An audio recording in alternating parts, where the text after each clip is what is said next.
lack of confidence in them? Well, you see, although the banks and savings and loans companies are governed by same rule, but the way the universal bank aspect are clear to the public, but the same way the savings and loans companies, picture is not very clear to them. So what we need to do, give them a clear idea about the function of the banks, savings and loans companies, rural bank, and microfinance companies. Actually, the savings and loans companies are, bridging the gap between the universal bank and rural bank. Let me give you an example. The universal bank mainly give priority to the urban areas or high net worth, whereas the rural bank give priority in the rural areas. Right. So there is a gap for the SME here. Those who are even in semi-urban area. So savings and loans companies is mainly focusing the SME areas. As you know, the SME is the main blood of the financial sectors or the growth of a country. So with the savings and loans companies are giving major focus here. And I can give you an example like ASA Savings and Loans currently have 93 offices around all through the 6 regions in Ghana. We have 17 branches and 16 branches and 77 business centers. So we are serving in urban area, semi-urban area, and gradually we are going to focus the rural area because there are a lot of clients till not served or don't have good financial access. Okay.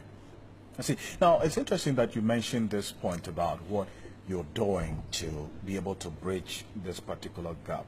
Now, but what's the role specifically of GALSAC, which you are a member of, in serving as a bridge between the duty bearers and regulators such as banks and Bank of Ghana, for example, in ensuring that the right thing is done in the space that we find ourselves in?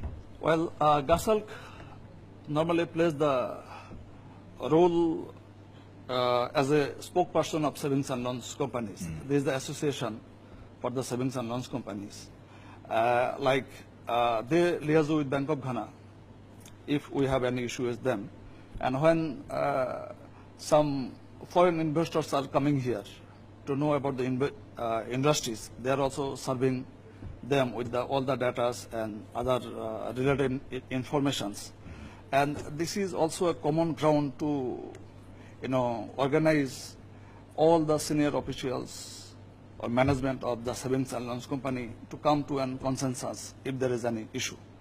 So GALSAC is playing a vital role to focus savings and loans companies in the country and their major activities. I see. Now, I am concerned about the protection that your association would give to, for example, SMEs, not to fall prey to these microfinance institution scams or the Ponzi schemes that we've experienced over the past. The latest comes to mind is DKM, God is Love, and others that have gone by.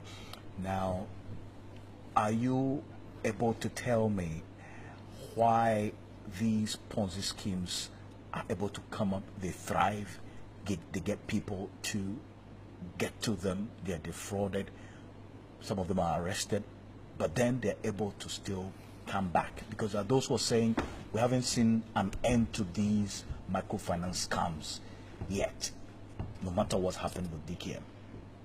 Well, you see that some of the microfinance companies, they are doing business, but they don't have very clear idea about the business. Getting the license, let's say, although they are supposed to serve with the micro loans, but some of them are giving very big loans and spend up a lot of money for initial setup. Right. And they are not following up the business of the clients very closely. They are not doing proper due diligence, and they are not very careful about the expenses, considering their income. So these are affecting them. I can give the example of of the company I am representing, ASA Savings and Loans. Currently, we are serving more than 125,000 clients, individual and enterprise. And you'll be happy to know that our rate of recovery is more than 95%. And the strength is very good. So there might be a question that why the strength is very good. You see, we always do proper due diligence.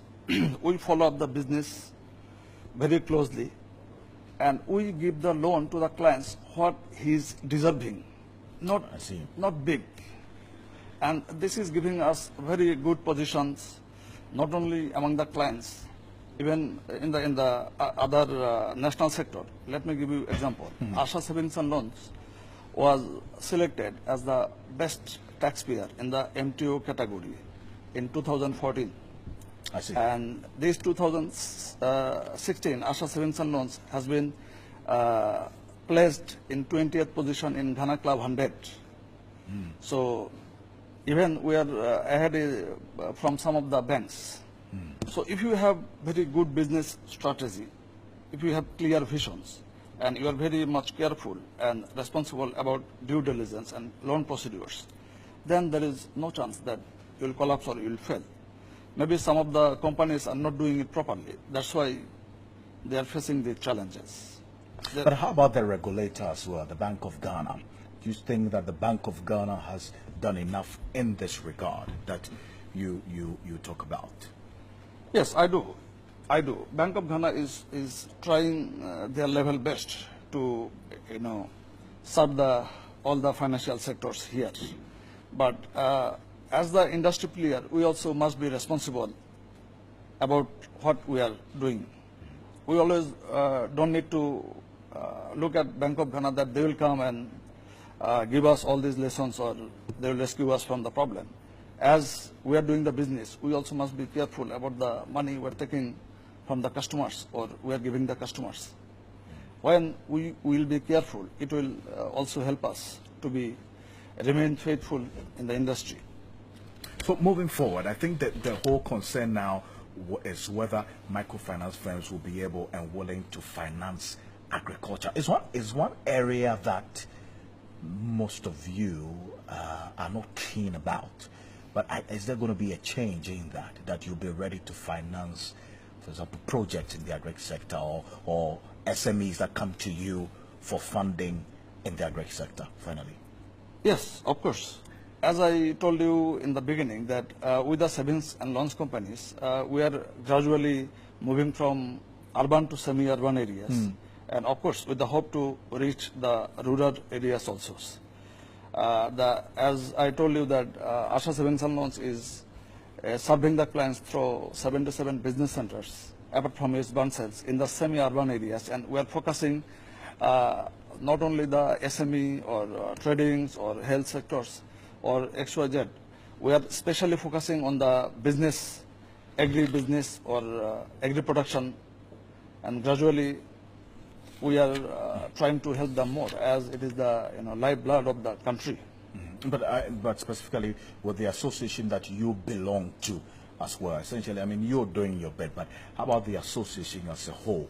Yes. What are you doing about this? The association, they always encourage us to concentrate on the agri-business gradually and expand our business in the semi-urban to rural areas where people are not having easy access to the bank.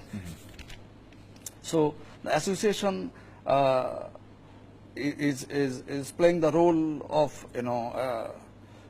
by influencing us directly, going there, and we have a common agenda. When we meet through the association, we discuss. So, is microfinance the solution to SME funding that you admitted to that is lacking, or SMEs find it difficult having access to finances? Is really the solution? Oh, well, let me make one thing clear. Savings and loans company are not really related with microfinance. Savings and loans and microfinance is totally very different. Yeah. They are in different sectors. We are governed, regulated by the same rule as the universal bank. Okay, so microfinance is different sectors. Some, like some banks, some savings and loans company, they have a microfinance wing, But our main focus is not on microfinance. Okay. Our focus is in SME, Right. mainly. Thank you. Mohammed Arong Jeb is a member of the Ghana Association of Savings and Loans Companies. So thank you so much. Thank you. It's great having Thank you you. much. You're still watching the Business Focus here on TV. We'll be back shortly after this quick break. When we do come back, we'll be assessing the stock market and the commodities market to find out how